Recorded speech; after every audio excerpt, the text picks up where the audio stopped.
La visión es el sentido con más conexiones aferentes que tiene nuestro cuerpo. ¿Ya? O sea, la información de nuestro medio ambiente, un tercio de esa información se capta a través de los ojos. ¿Ya? Entonces, si nosotros ponemos eso en una barra circular, ¿no? O sea, la tercera parte de lo que nosotros tenemos de influencia en nuestro medio ambiente viene de los ojos. Una persona te va a decir, no, doctor, me pueden quitar un brazo, pero no los ojos, porque con un brazo nosotros podemos caminar. Al final, pero si nos quitan la visión, ¿no? Entonces, igual, ¿no? Si nos quitan una pierna, de repente una prótesis, no se puede caminar nuevo. Pero en el caso de los ojos, si nosotros tenemos pérdidas irreversibles, no vamos a poder movilizar, ¿no? Obviamente nos podemos adaptar, pero no va a ser la misma función. Los ojos tienen dos funciones básicas: la función óptica, que es formar una imagen en la retina, y una función sensorial, que es llevar esa imagen que se ha recepcionado hacia el cerebro y procesar, ¿no? Recordar dos cosas en el ojo: la longitud axial, o sea, la distancia entre la córnea y el nervio óptico, en promedio normal es de 22 a 24 centímetros. Ojos por debajo de 22 son ojos cortos, y ojos por encima de 24 ojos largos. Cuando veamos anatomía vamos a ver por qué es importante esto. El peso aproximado es 8 gramos y el volumen alrededor de 6.5 centímetros cúbicos. La forma es un esferoide irregular, no es una esfera perfecta, ¿ya? La unión de dos esferas, una pequeña que es la cámara anterior y una más grande que es el polo posterior, ¿ya? Vamos a desarrollarlo luego. Está ubicada en la cavidad orbital. Entonces, el globo ocular va a tener tres capas concéntricas: una externa, que está compuesta por la esclera y la córnea; la capa media o intermedia, la capa vascular, vamos a ir desarrollando coroides, cuerpo ciliar e iris; y la capa interna, que es la funcional, ¿no? La mayoría de esta función está llevada por la retina, pero los epitelios pigmentarios y no pigmentados en el iris y en el cuerpo ciliar también tienen cierta función en nuestra visión, que ya lo vamos a ir viendo. Entonces vamos a ir desarrollando. Esta es una imagen de todas las capas que tenemos. Como pueden ver, son concéntricas todas. Vamos a ir desarrollando una por una. La esclera es el tejido blanco que tenemos nosotros en los ojos, ¿ya? El límite forma parte del límite externo de nuestro globo ocular, junto con la córnea, que es la parte más anterior y es la parte transparente de nuestros ojos. La esclera, ¿no?, va a cubrir el segmento posterior del ojo, ¿no? La gran mayoría del segmento posterior. Desde esta zona hasta la parte posterior, ¿no? Desde el limbo corneal, esclerocorneal, es el límite entre la esclera y la córnea, hasta la cabeza del nervio óptico, ¿no? El limbo esclerocorneal es muy importante porque es una zona de la mitosis, ¿no? Las células epiteliales que cubren nuestra córnea están ubicadas en esta zona, en el limbo esclerocorneal, ¿no? Si es que nosotros tenemos algún defecto en el limbo esclerocorneal, vamos a tener disminución en la mitosis de nuestro epitelio y de repente invasión de la conjuntiva, ¿no? ¿Han escuchado el pterigium o carnosidad? La causa es una insuficiencia en el hígado, ¿no? La causa más frecuente es la radiación ultravioleta, que va dañando nuestro limbo y favorece el crecimiento fibrovascular hacia la córnea. El color blanco está debido a la abundancia de tejido colágeno y escasos vasos sanguíneos, ¿no? Esta abundancia de tejido colágeno hace que sea muy resistente a nuestro tejido escleral, ¿ya? Hacia la parte posterior va a formar una lámina cribosa, que es como unos huequitos pequeños por los cuales van a descubrir los axones del nervio óptico, ¿ya? Entonces también están protegidas por tejido colágeno.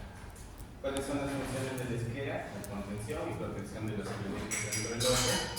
Va a mantener una forma esférica y va a servir de punto de inserción de nuestros músculos, ¿no? Los músculos extraoculares que van a hacer que nuestros ojos se muevan. Este es un corte histológico. Vean que hay presencia de núcleos, pero lo que más predomina es el colágeno, ¿no? Estas fibras longitudinales largas son colágeno. Ahí, acá cuando veamos la córnea van a ver la diferencia. Vean, este es el límite entre la córnea, lo transparente, y la esclera. Acuérdense eso, chicos. Ya, córnea y esclera. Iris es esto de acá adentro. A veces cuando me mandan referencias por teligio, me describen, ¿no? Tejido fibrobascular que invade el iris. Es imposible, el iris nunca va a entrar. ¿No? Ni siquiera los tumores malignos de superficie de los ojos entran al iris. Muy resistente. ¿Ya? Entonces, hay que describir bien. La córnea, como les decía, es transparente. Tiene 3 mecanismos que explican esa transparencia. Que no tenga vasos, o sea, que sea vascular. La disposición de las fibras colágenas, vean este corte, ¿no? Bastante colágeno y no se observan núcleos. O sea, no hay células en nuestra córnea. ¿Ya? Solo hay disposición de fibras colágenas. Y lo más importante, deshidratación del estroma. El estroma es esta capa más gruesa, ¿ya? Que solamente hay colágeno. Entonces, nuestro endotelio, que está en contacto con el humor acuoso, realiza esta deshidratación del estroma. Entonces, quita el agua del estroma y se lo lleva hacia el humor acuoso, ¿no? A través del transporte activo. ¿Cómo se llama? Bomba de sodio y potasio. Bien, chicos, se han entregado, equivóquense lo que quieran, no hay problema. Cuando tengan su sello, ahí ya no se pueden equivocar. Ahora sí, ¿ya? Entonces el endotelio corneal es el que está encargado de sacar el agua del estroma. ¿Ya? La membrana de Descemet es la membrana basal de ese endotelio hacia el exterior. El epitelio está en contacto con el aire, con el oxígeno, o sea, con nuestro exterior, y su membrana basal se llama la capa de Bowman. Esas son nuestras 5 capas de nuestros ojos que vamos a reconocer en nuestro curso, chicos. Hay una capa adicional que es la membrana, la capa de Dua, que digamos es una división entre la capa de Bowman y el estroma, pero que no todos los autores lo reconocen, ¿no? Pero vamos para que ustedes conozcan. Lo que vamos a reconocer son estas 5 capas que estamos trabajando. ¿Ya? Epitelio, capa de Bowman, estroma, membrana de Descemet y el endotelio. ¿Ya? La córnea va a tener 12.5 milímetros de diámetro mayor, que es el diámetro horizontal, ¿ya? Y va a cubrir el segmento anterior. El epitelio es un epitelio plano, pluriestratificado, no queratinizado. Como les decía, tiene muy alta capacidad mesótica. ¿Ya? Si nosotros tenemos una lesión no tan profunda en la córnea, en 24 horas esto se resuelve. ¿Ya? No sé, no creo que todavía he hecho prácticas, pero en emergencia hay muchos pacientes que tienen cuerpos extraños, de repente le ha caído alguna sustancia, algo en el ojo y se frotan y hay lesiones en la córnea. Si nosotros le damos el tratamiento adecuado, si hay un cuerpo extraño lo retiramos, o si de repente solamente ha sido una laceración corneal, le damos tratamiento y en 24 horas esa lesión ya debe estar ya cubierta. Ya tiene una capacidad de reconstrucción muy alta. El estroma, como decía, es la parte más gruesa. El endotelio, que va a mantener la deshidratación corneal. No olviden, chicos, la córnea es un tejido muy altamente sensible. ¿Ya? Cuando la córnea está lesionada, nos va a doler mucho, porque los pacientes se van a decir que van a decir, no puedo abrir los ojos, ¿no? ¿Por qué? Porque sienten que hay algo adentro. Lo que pasa es cuando nosotros quitamos el epitelio, las terminaciones nerviosas están debajo del epitelio. ¿Ya? Entonces, al estar expuestas por el viento, por el frío o por contacto, van a tener impulso doloroso. Y nuestra córnea está inervada por el nervio epigémino, ¿ya? La rama optánica, que es su primera rama. Entonces, el dolor de un paciente que tenga lesión en córnea se va a ir hasta la parte posterior, ¿no? Siguiendo el recorrido del nervio epigémino. Entonces, el paciente que tú sospechas lesión en córnea te va a decir, me duele el ojo, pero ese dolor me va hasta atrás. Y además siento sensación de cuerpo extraño, como que hay algo adentro, ¿verdad? Entonces, ahí tú sospechas que la córnea esté mal. ¿Ya? ¿Cuáles son las funciones de la córnea? Ser una superficie lisa y transparente, es el principal lente del ojo. va a tener privilegio inmunológico porque no tenemos la presencia de células inflamatorias ni de ninguna otra clase. Normalmente mejor, ¿no? Y va a mantener también la forma esférica. La capa intermedia, chicos, es la capa vascular o V, ¿ya? Es donde vamos a tener nuestra capa de nutrición en nuestros ojos, ¿ya? Está compuesta por el iris, cuerpo ciliar y coroides. En el caso del iris, la parte central de esta zona ya se llama la pupila, o comúnmente le dicen la niña de los ojos, ¿no? Para que más o menos recuerden a lo que nos estamos hablando. El diámetro de la pupila se va a modificar a través del músculo constrictor de la pupila y el dilatador. El constrictor lo que va a hacer es miosis, ¿no? Va a cerrar la pupila, eso se llama miosis, está gobernado por el sistema nervioso parasimpático. ¿Ya? En el caso del músculo dilatador, o sea, el que abre la pupila, va a generar midriasis y está a cargo del sistema nervioso simpático. ¿Ya? Un medicamento parasimpático mimético, ¿cuál es el más conocido? Cuando nos envenenamos con órganos fosforados que nos dan atropina, ¿no? La atropina nos produce midriasis. ¿Ya? La cocaína también es un midriático, ya es un parasimpático mimético también. ¿Ya? ¿Un ido de emergencia? ¿Alguna vez han visto un intoxicado? ¿Nunca? Los chicos están en quinto año, ¿cómo no van a ir a emergencia? De curiosidad, si quiero ver si ven un paciente intoxicado por cocaína, van a ver que está en fasciculaciones, ¿no? Por eso dice está duro, le dicen, ¿no? Tiene fasciculaciones y le van a ver la pupila y está bien dilatada. ¿Ya? En fármacos no han hecho prácticas con conejos, cuyes. Estaban en pandemia, creo, ¿no? Ya, pero yo sí hice y al conejito le dábamos cocaína. Ponía bien durito. Sería bueno. Ya, continuamos. En la parte posterior del iris tenemos el epitelio pigmentario. Este epitelio pigmentario impide el paso de la luz, asegura que solo la luz pase por la pupila.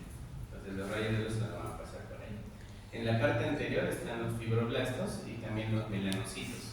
La cantidad de melanocitos nos va a dar el color de ojos que vamos a tener nosotros, ¿no? La mayoría de nosotros tenemos ojos marrones, tenemos abundantes melanocitos. Los que tienen menos melanocitos tienen ojos más claros, como en la foto, ¿no? El cuerpo ciliar es una estructura muy importante, tiene muchas funciones, ¿no? La principal, producir el humor acuoso que le va a dar el tono a nuestro ojo, ¿no? El líquido que está en la cámara anterior es el humor acuoso, que se producen en los procesos ciliares del cuerpo ciliar. Parte del cuerpo ciliar es la pars plana, en la parte posterior, y porque ayuda también en la producción de parte del humor vítreo que rellena ya el polo posterior. Y tiene una función visual, la acomodación del cristalino, lo que estábamos conversando, la presbicia, ¿no? Cuando nuestro músculo ciliar se atrofia, ya no va a poder haber una buena acomodación en el cristalino y genera la presbicia, ¿no? Generalmente a los 40 años, como les decía, ya me está empezando. La coroides es la capa, la uvea de la parte posterior de nuestro ojo, ¿no? Como ven acá en la foto, esta parte marrón se llama la coroides, es el lecho vascular de la retina. Sus límites hacia afuera en la esclera, hacia adentro de la retina. La hora cerrada es esta zona de división entre la cámara anterior y el posterior. Y en la parte posterior en la cabeza nerviosa, ¿no? Recordemos que la coroides es una capa, es un enmarañado de las ramas terminales de nuestra arteria, de nuestras arterias ciliares posteriores y anteriores, que finalmente son ramas terminales de la arteria oftálmica que provienen directamente de la carótida interna.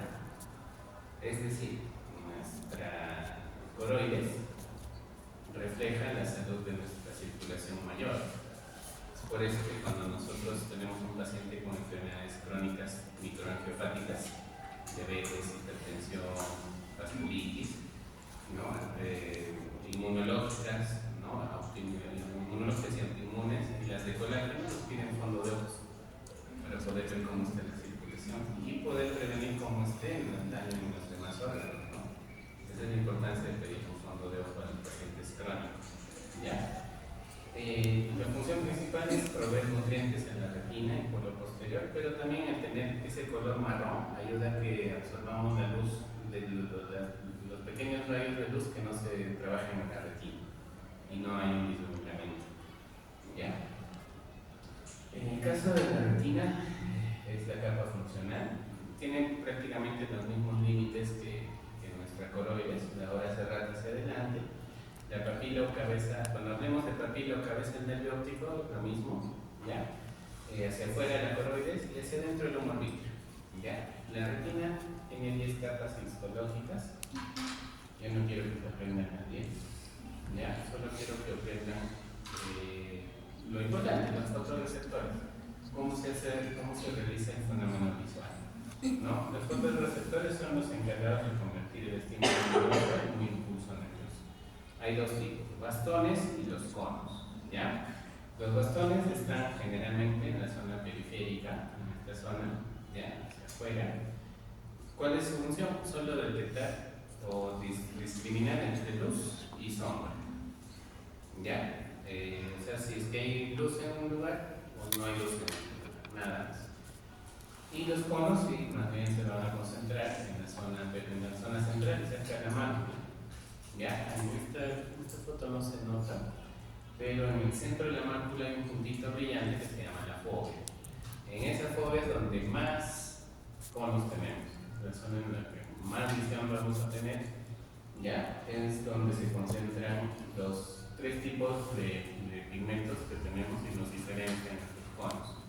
Hay conos que nos van a recepcionar luz roja, luz verde y luz azul. La disfunción o mal desarrollo en estos tipos de conos nos van a determinar las discromatopsias. La más conocida es o el daltonismo, ¿cierto? En el daltonismo lo que fallan son los conos de rojo y verde. Entonces los pacientes daltónicos no diferencian el color rojo y el verde. Pero hay espectros leves de solo verde, de solo rojo, de solo azul, que son los más comunes. El daltonismo la verdad es muy raro, pero hay pacientes, muchos pacientes, sobre todo varones, que tienen discromatopsis. ¿Por qué? Porque nuestro gen defectuoso generalmente está en el cromosoma X que nos da nuestra mamá, ¿no? Entonces podemos tener ese gen anómalo en el que da nuestra mamá, en el de los varones. Y es el que determina este problema, ¿no? No puede nuestra mamá pasarnos un gen defectuoso y se desarrolla en los varones. Las mujeres tienen 2XX, ¿cierto? Entonces puede tener un X sano y ese le salva a la mujer. También los varones tenemos más predisposición a tener una discromatopsia. ¿Ya? ¿Alguien tiene discromatopsia? ¿Los varones? No sé.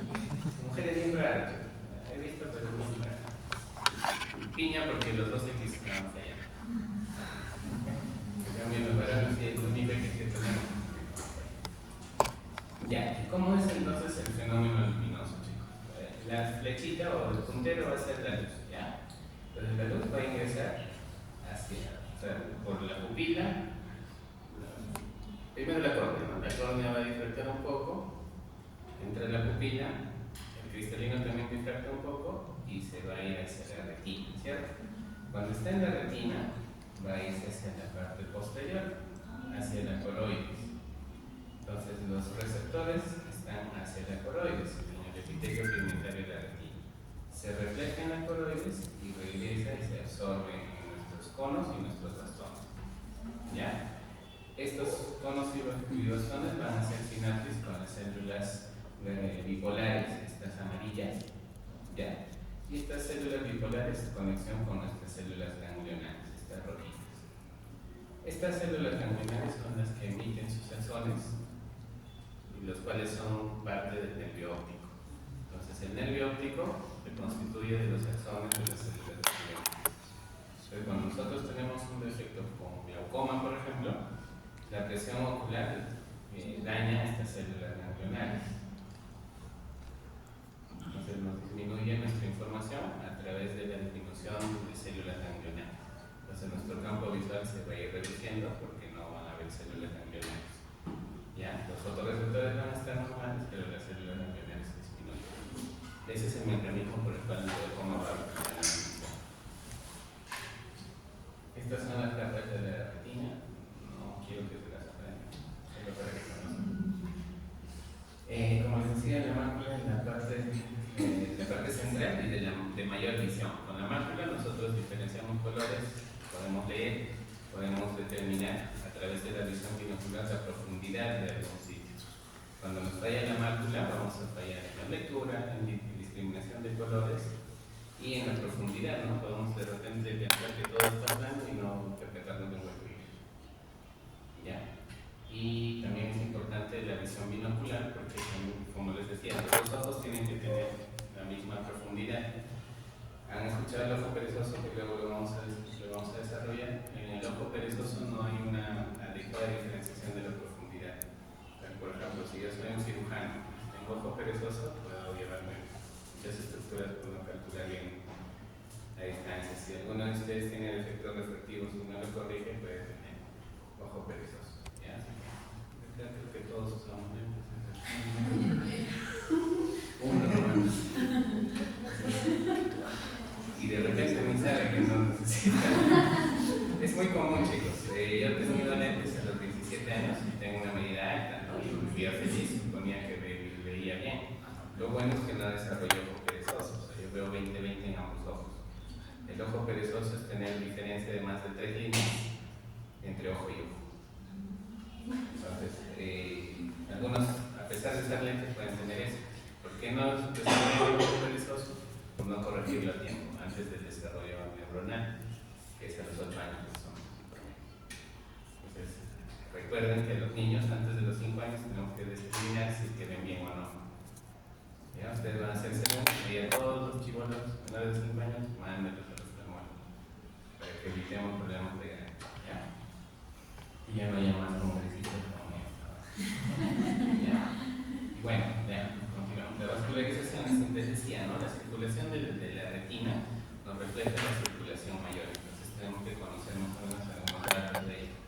La vascularización, la porción externa de nuestra retina, está encargada por la coroides, como les decía, pero la interna, que llamamos a esta, está irrigada por la arteria central de la retina, ya que, como les decía, es la primera rama de la arteria optánica.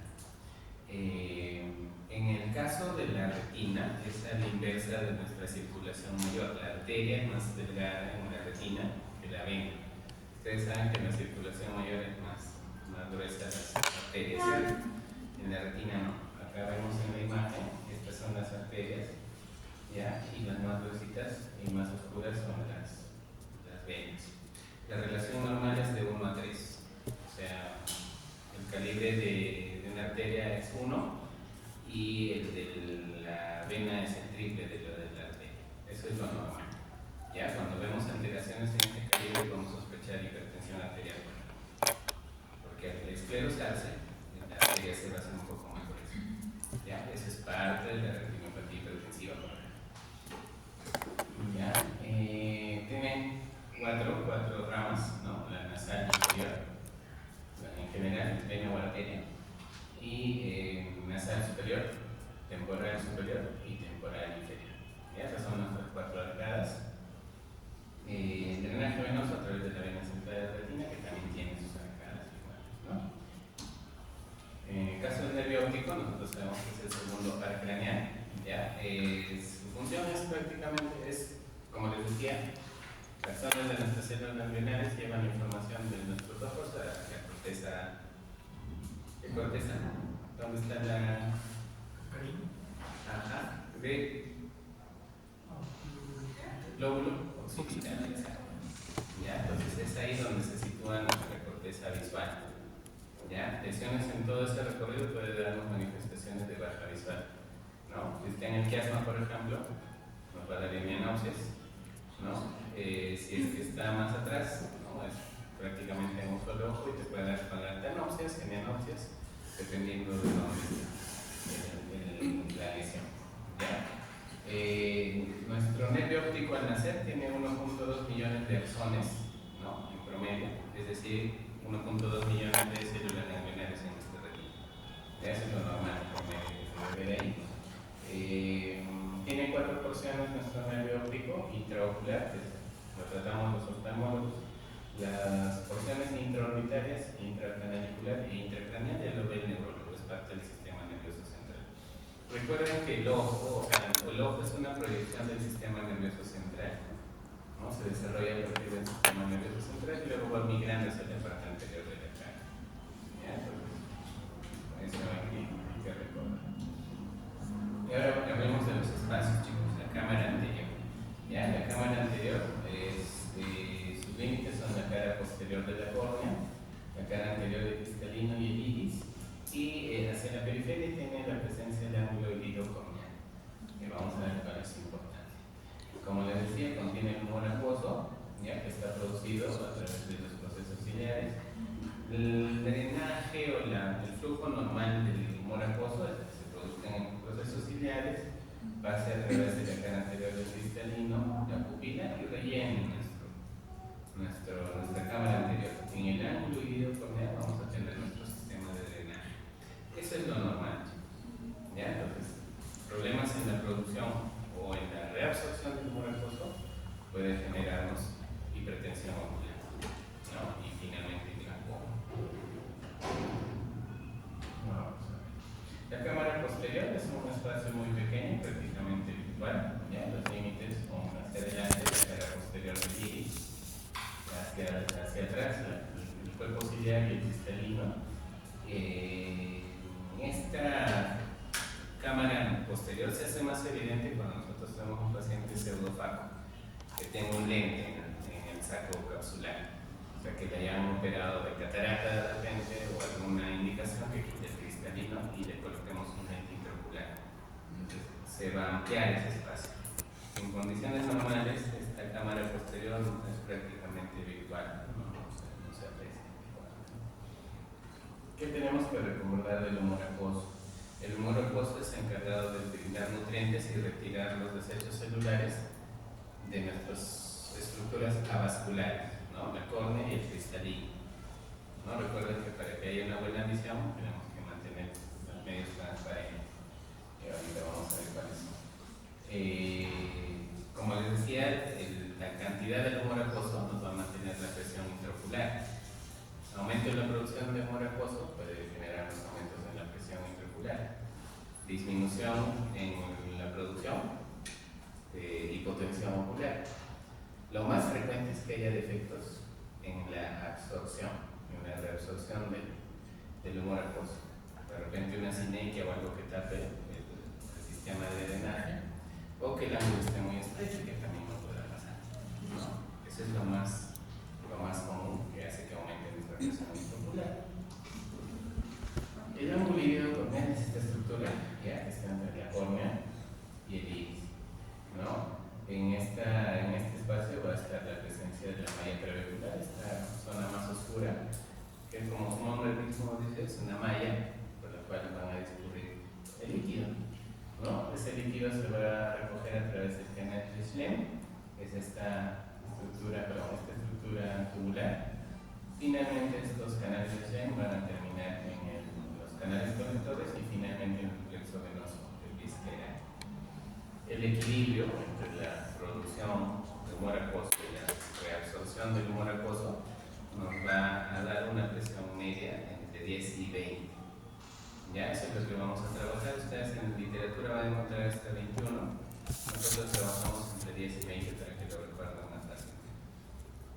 Ya, si tenemos menos de 10 es hipotensión ocular, si es más de 20, hipertensión ocular. Generalmente se tratan hipertensiones más de 26, porque eso sí te garantizan daño en el nervio óptico. entre 20 y 26 se habla solo de hipertensión ocular, se tiene que demostrar que hay daño en el nervio óptico para diagnosticar glaucoma. Y es un error muy común incluso entre oftalmólogos chicos, dar tratamiento antes de tiempo. Inclusive personas que están cerca de 20 ya les están dando tratamiento y eso está mal.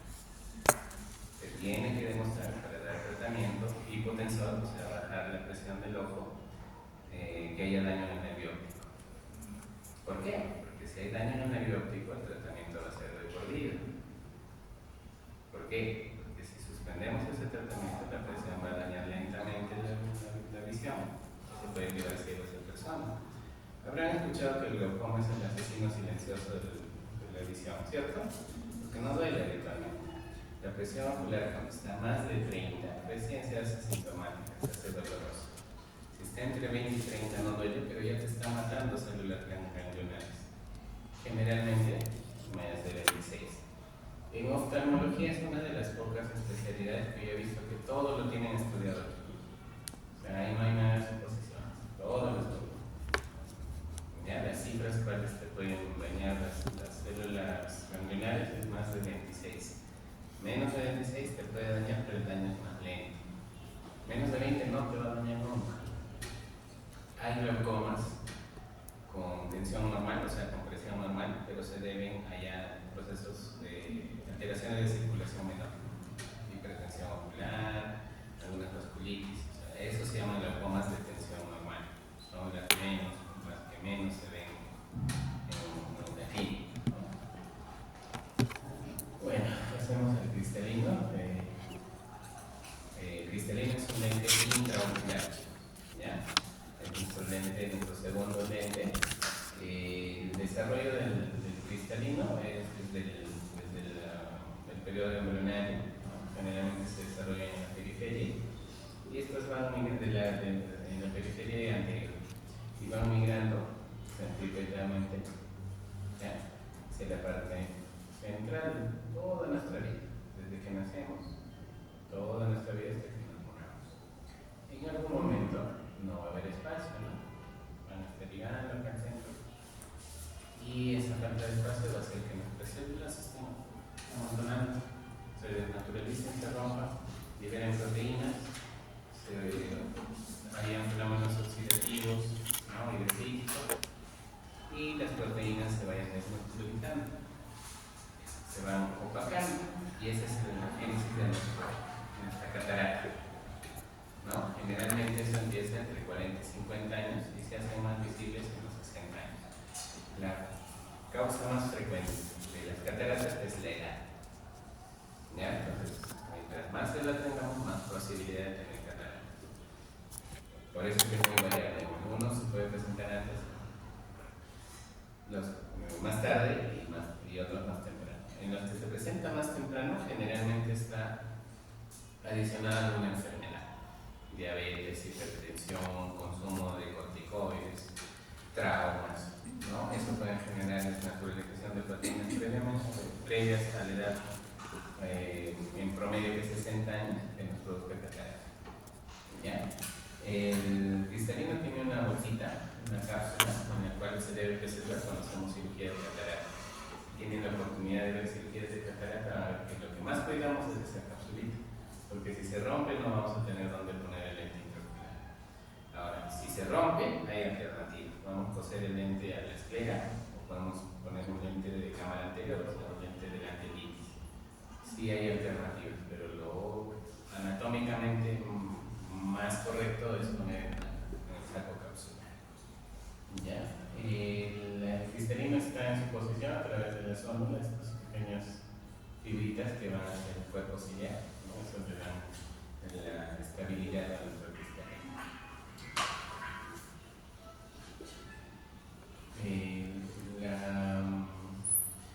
Y al igual que la córnea es un tejido avascular, ¿no? Entonces se va a nutrir a través del tumor acuoso, en este caso, ¿no? Tiene la capacidad de acomodación en cristalino.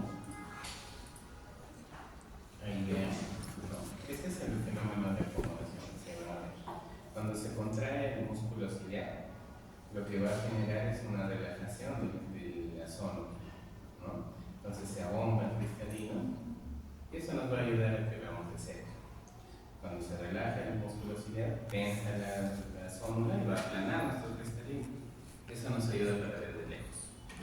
¿Ya? Entonces, cuando nosotros llegamos a los 40 años, el músculo ciliar ya pierde esa forma, el tono.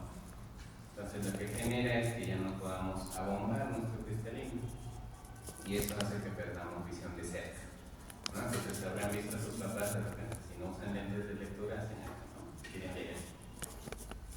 Hasta que ya no les alcanza el brazo, ahí recién se preocupan. Entonces, van y dicen, todo no veo, y ya, pues yo digo, lentes de cerca, ¿no? Le vendo sus lentes de cerca. Y le solucionamos el problema. Como cada casi año y medio, 2 años, aumenta un poquito nuestras dioptrías de cerca. Entonces al paciente hay que decirle que no se preocupe, si solo es la visión de cerca que te está bajando, es supervisa. ¿Ya? Es un cambio por la edad, es un cambio esperado porque tiene más de 40 años. El humor vitrio es una consistencia gelatinosa que llena 4/5 partes del volumen intraocular y se va a encontrar en la cámara. Su composición principal es hialuronato o ácido hialurónico y fibras colágenas. Eso le da la consistencia gelatinosa y también sirve para nuestro metabolismo, ¿no? La parte posterior del estómago. Entonces, esta es la respuesta a la primera pregunta: 4 medios transparentes en orden de atrás hacia adelante, de adelante hacia atrás, la córnea, el humor acuoso, el cristalino y el humor vitrio. ¿Por qué les hago hincapié en esto, chicos? Porque mantener la transparencia de estos medios hace que nosotros veamos bien. Porque cuando un paciente viene a la consulta y nos dice, doctor, no veo bien, le preguntamos a la anamnesis si podemos irnos orientando dónde puede estar fallando. Recuerden que el ojo es como una cámara fotográfica, sobre todo las antiguas. Ustedes no han visto, ustedes son las digitales, la cámara del celular nada más. Pero si han visto una cámara antigua, tiene sus lentes, ¿no? Tiene un lente anterior, tiene un lente posterior y detrás tenía como una película. Esa película puede ser lo similar a la retina, donde se va a quedar la imagen, ¿ya? Pero los lentes son estos, ¿no? La córnea va a viajar por lo transparente que debe estar el humor acuoso, el cristalino y el cuerpo vítreo. Entonces, si vemos una opacidad en la córnea, no, ya, señora, está teniendo su córnea y sabemos dónde está su problema. Si hay una hemorragia en la cámara anterior, no pasa la luz por la sangre, ya sabemos la causa. Si hay catarata, que es lo más común en cristalino, vamos a saber que no ve por la catarata. O si hay sangrado, por ejemplo, en el humor vitrio o hemovitrio, vamos a tener la causa por la cual no ve. También pueden haber células, eso se llama uveitis, ¿no? Las uveitis liberan células y proteínas, puede ser posterior si es en el vitrio o anterior si es en el humor acuoso y va a dejarnos invisible. ¿Cómo se llama cuando tenemos sangre en la cámara anterior? ¿Alguien sabe? ¿No saben? ¿Ifema o hipema? ¿No? Si tenemos sangre en cámara anterior, no es el que les preguntemos. Y si es que tenemos ifema. Y si tenemos pus, ¿alguien sabe? Acá no tengo potencia. En el grupo anterior se ve hipopio, cuando hay pus en la cámara anterior. Hipopio, con H, damos. Ifema e hipopio. Ya, bueno, continuemos con los tratamientos oculares, un poquito más rápido. Los párpados, te cubren nuestros ojos, ¿no? La superficie externa está cubierta por la piel y hacia adentro por la conjuntiva. Recuerden que el espacio entre ambos párpados, el superior y el inferior, se llama hendidura palpebral. ¿Ya? Entonces, lo que técnicamente hablando debe ser es, señor, abra su hendidura palpebral. Pero si le decimos así, el señor nos va a mirar mal y de repente se levanta y se va. Habitualmente esto a mí me pasa y acabo de decirles desde el inicio, abre los ojos así. Pero lo correcto es la hendidura palpebral, que es el espacio entre ambos párpados. ¿Ya? Eso se llama hendidura palpebral. El cierre de la hendidura palpebral está a través gobernada por el músculo orbicular, que está gobernado por el séptimo par. ¿Cuál es el séptimo par? Facial, ¿cierto? Y la apertura a través del músculo elevador del párpado, que es a través del tercer par. ¿Cómo se llama el tercer par? Todo orbicular común, ¿no? Y bueno, la unión de ambos hendiduras se llaman cantos, chicos. Ya no me digan lacrimal, que no sé qué cosa. Donde está el lacrimal. Las glándulas lacrimales están acá arriba, que vamos a ver ahorita. Pero las dos uniones de los dos párpados se llaman cantos. Externo o lateral e interno o medio. Ya hacia la nariz. Ya no se olvide. Escriban bien, chicos. La conjuntiva es esta telita que va a recubrir los ojos, a excepción de nuestra córnea. ¿Ya? Tiene esta disposición, ¿no? Detrás de los párpados se retiene esa conjuntiva y cubre la esclera, hasta el limbo esclerótico. Tiene dos formaciones, la carúncula y el pliegue semilunar, que nos ayudan a drenar las lágrimas. Van a haber muchos pacientes que le van a decir: doctor, miren, tengo un gustito acá en el ojo. Y hay que explicarles que es una carúncula, que es el pliegue semilunar. ¿Por qué? Porque si le retiramos esa estructura, que vamos a generar es epífora o lagrimeo, ¿ya? Epífora o lagrimeo. ¿Por qué? Porque no vamos a tener como dirigir nuestras lágrimas hacia los puntos lacrimales inferior y superior que vamos a hacer acá. ¿Bien? Lo que les decía, la glándula lacrimal principal está hacia la parte super externa de la órbita, acá arriba. ¿Ya? Cuando te dicen lacrimal, no, esto no se llama lacrimal. La zona lacrimal es acá, la zona se llama canto interno. Estoy explicando. ¿Ya? Entonces se producen las lágrimas, van a irse y recogerse por los puntos lacrimales inferiores y superiores. Tenemos canalículos lacrimales, el saco lacrimal, que la mayoría de veces se puede colocar acá, entre la nariz y el ojo, hay un gustito. Ese es el saco lacrimal. Y este saco lacrimal va a través del conductor nasolacrimal terminar en el meato inferior. Ya, eso justifica porque nosotros cuando lloramos también nos aumenta el moco. Ya, ya. Pueden haber obstrucciones altas si es que se dan el saco lacrimal por arriba, o bajas si son debajo del saco lacrimal. Las quirúrgicas son las inferiores. ¿Ya? Esas se tienen que operar. En la película lacrimal no solamente es agua, chicos, recuerden eso. Tiene un moquito, tiene agua y tiene grasita. El moco para que se pegue, se adhiera al ojo. El agua obviamente para que lo limpie. Y la capa lipídica para que haya una menor tensión superficial. Y además se deshidraten menos nuestras lágrimas. ¿Ya? Para eso sirven las tres capas. La falla en una o más de estas capas puede generar lo que seguro han escuchado como ojo seco. Y el ojo seco está producido por muchos factores. Los más importantes: nuestro ambiente, nuestra edad y nuestro sexo. El ambiente. Si estamos en ciudades de clima seco, hay más ojo seco. En altura, por ejemplo, ¿no? En lugares con más humedad ambiental hay menos ojo seco. La edad. Los mayores de 40 años tienen más predisposición a tener ojo seco, ¿ya? Porque se va desgastando también nuestra producción. Y el sexo, las mujeres tienen más ojo seco que los varones. Las cuestiones hormonales intervienen, ¿no? Las mujeres menopáusicas o perimenopáusicas tienen más predisposición. Todavía no he hecho gineco, ¿no? Cuando sean mayores y tengan su climaterio, van a tener menos producción de estrógenos y eso va a resecar todo. Piel, mucosas por todas partes, también la mucosa del ojo. ¿Ya? Van a tener más predisposición a que los varones. Ahora, en el caso de los varones hay también bastante por la actividad. Por ejemplo, una persona que trabaja a más altura va a tener más ojo seco que una que está a menos altura.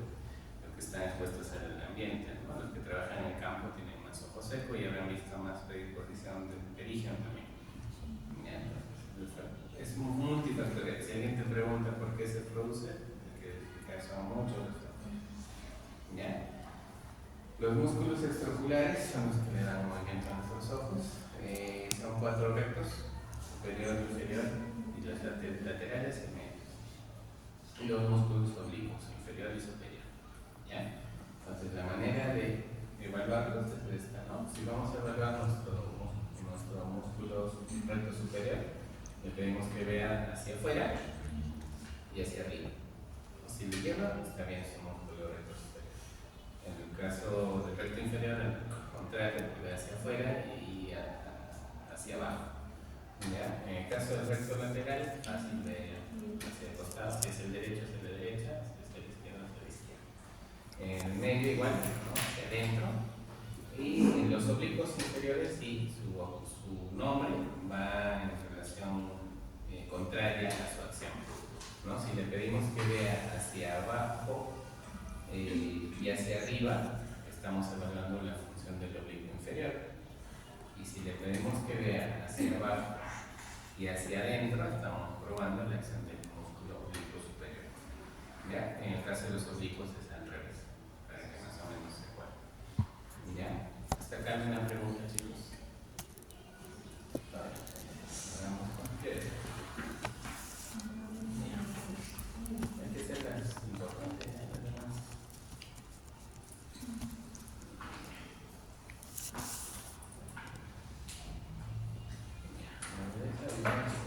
La función principal del ojo, ¿cuál es?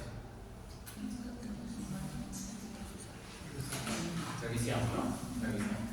Entonces, la agudeza visual es lo que nos va a dar una idea de qué tan bien están nuestros ojos. Si un ojo ve bien, o sea, si un paciente ve bien, probablemente los ojos estén bien.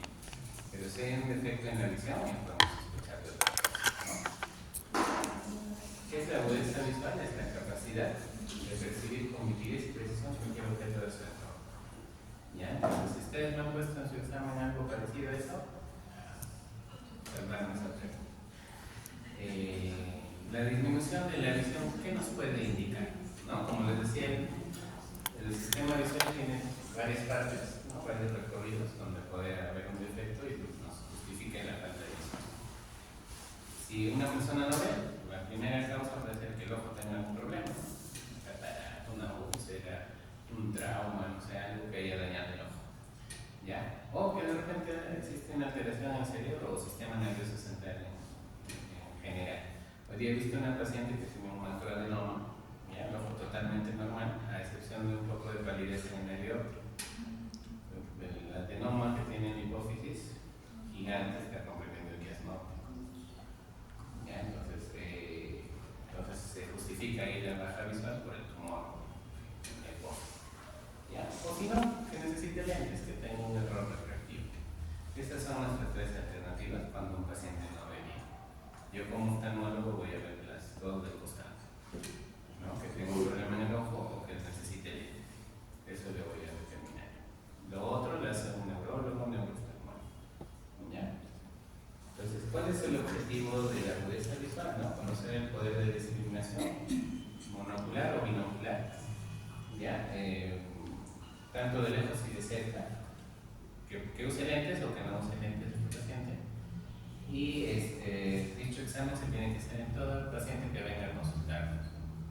A mí como oftalmólogo, de repente ustedes como médicos y que les digan, no, ustedes tienen que hacerles agudeza visual. ¿Ya? ¿Qué necesitamos? Autotipos, que son estos cartelitos, ¿no? Imágenes que nos van a ayudar a que diferencie el paciente de lo que está viendo. ¿Ya? Conclusores, ¿ya? Son estos. ¿Ya? Y el agujero estenopeico, que debe tener más o menos 2 milímetros de circunferencia, ¿no? Eso nos ayuda a discriminar. En algunos sitios he ido a trabajar, chicos, y no tenían nada, no tenían la cartilla. Pero yo les puedo decir, ¿y cómo haces tu agujero estenopeico? Agarra un papel, como mi lapicero, un huequito, y ya puedo ir diferenciando si el paciente puede ver o no y corregirlo. El agujero estenopeico, ¿qué es lo que nos hace? Concentra la luz en un solo punto, en nuestra retina. Entonces va a ser la misma acción de los lentes. Entonces una persona que no ve bien y le pones el agujero estenopeico y va mejorando su visión, le va leyendo más letras, le vamos a decir, señor, usted necesita lentes. Con toda seguridad, porque eso es cierto. Los lentes hacen lo mismo, dirigen la luz a la retina. Y este agujero estenopeico hace lo mismo. ¿Ya? Entonces, cuando ustedes hablan a un paciente y mejora con agujero estenopeico, le hacen, señor, su problema visual se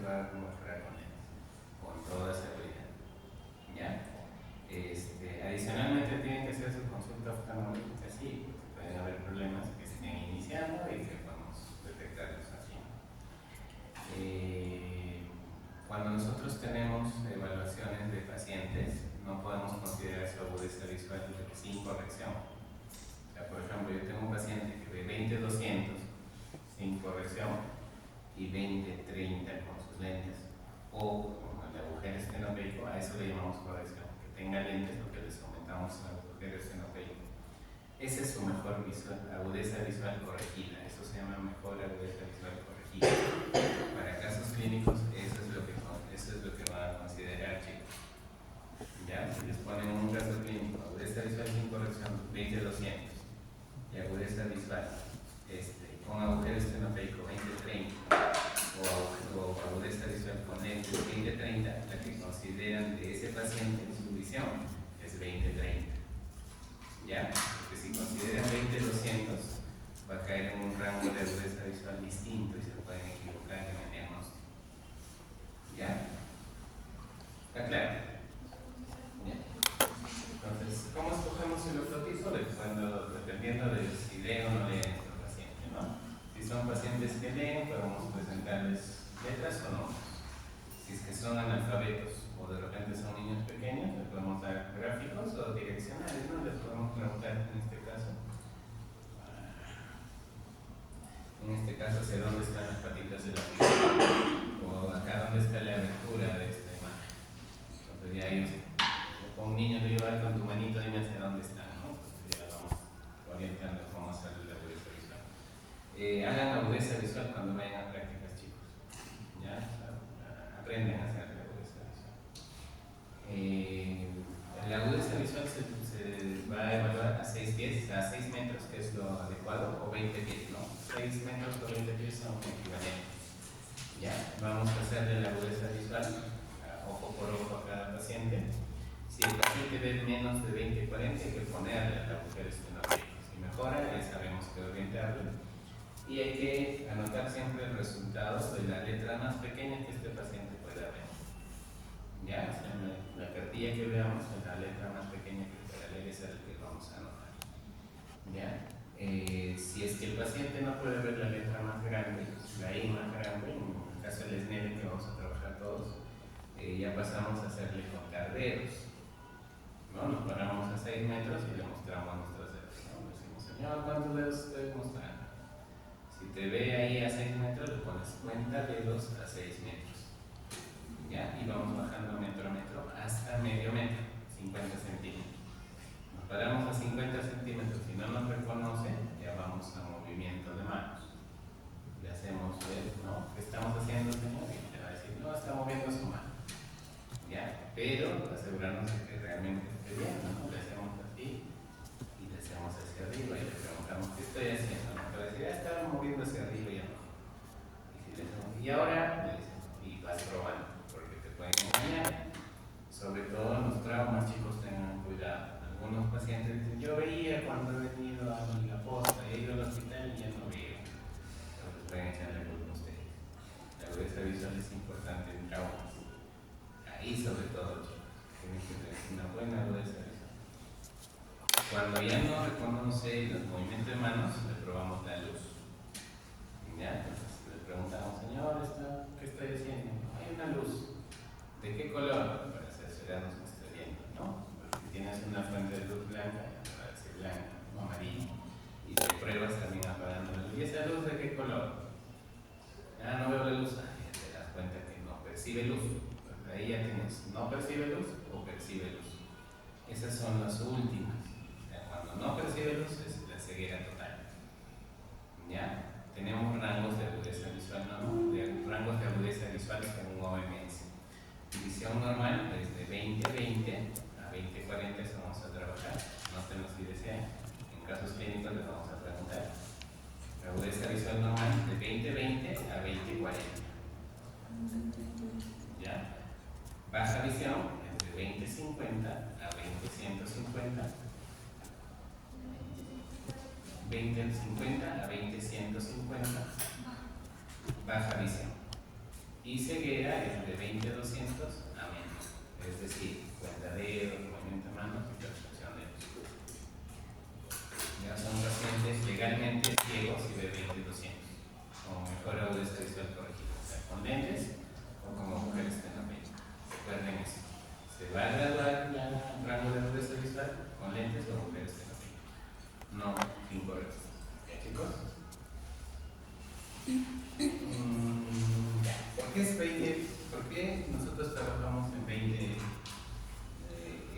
escala de los 20, ¿no? 20 del denominador siempre porque va a estar a 20 pies el evaluado. Por eso que siempre termina, pero el numerador siempre es 20, porque es la distancia a la cual estamos evaluando a este paciente. Y el denominador es la distancia a la cual ese paciente está reconociendo el objeto, en comparación a las personas normales, a los que ven normalmente. ¿Ya? Entonces, ¿qué quiere decir un 20-30, por ejemplo? Ya, si yo tengo 20-30 de visión, quiere decir que yo veo a 20 pies lo que las personas normales ven a 30 pies.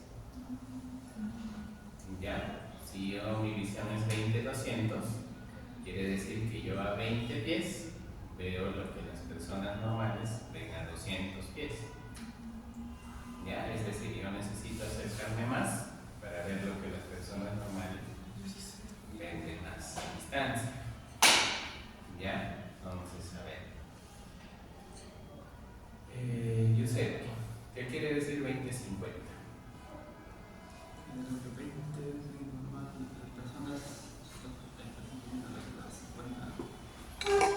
Claro, esa persona que está evaluando ve a 20 pies, pero las personas normales ven a 50. Ya.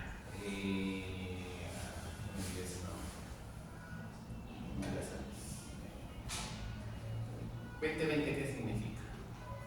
Bueno, que el paciente está viendo a la misma distancia que lo que ve el observador. No, con los números que estamos trabajando.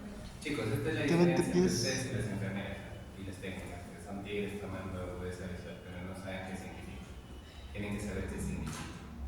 ¿Qué significa 20-20? Que el paciente ve a 20 pies lo que el otro observador está viendo a 20 pies. No, personas normales. Recuerden que las personas normales o con visión normal ven a 20 pies también. Ya 20-25 quiere decir que esa persona ve a 20 pies lo que las personas normales ven a 25 pies. Y eso vaya. Esa es nuestra diferencia, chicos. ¿Ya? Las van a ver cuando vayan a hacer agudeza visual. Los que están encargados son los de triaje, enfermeras y técnicos. Les preguntas qué significa y no saben. Ellos lo determinan bien, pero no saben qué significa. Esa es nuestra diferencia. ¿Ya? Y hay otras escalas que ya el numerador es el más, pero lo que usamos en el Perú, nuestra norma técnica es la de OMS, es la cartilla de SNEP. Estas son algunas abreviaciones. Ya había agudeza visual, CCs con corrección, sin corrección. En oftalmología van a haber puras abreviaciones, chicos, que traten de, si no saben, pregunten. N es de near o cercana, D de deep o lejana en inglés, PH es pinhole o agujero estenopeico, AE también van a ver en las historias, O de ojo derecho o S de ojo izquierdo, ¿ya? MM movimiento de manos o no movimiento de manos, PL o NPL, ¿no? Lo que les decía. Cuando ustedes tengan una cartilla, ¿no? Por ejemplo, acá es 20-40. Número 5, si el paciente te lee más de la mitad, consideramos esa línea. Si te lee solamente 2, pasamos a la de arriba. 20-50 más 2. ¿No? Si me lee solo la mitad, PLC, por ejemplo, le pone 20-40 menos 2. O sea, 2 que se equivocaron o 2 que se acercaron. Ya tienen que leer la mitad o más para que pasemos a esa fila. Ya, eso recuerda. Y bueno, hasta acá eso. Ya son 25. ¿Qué dicen? ¿Están cansados? Muy bien. Nos faltaría 3 clases: ametropías, estrabismo y ojo perezoso. ¿Qué día lo recuperamos? Eso sí puede ser virtual. Si quieren o no.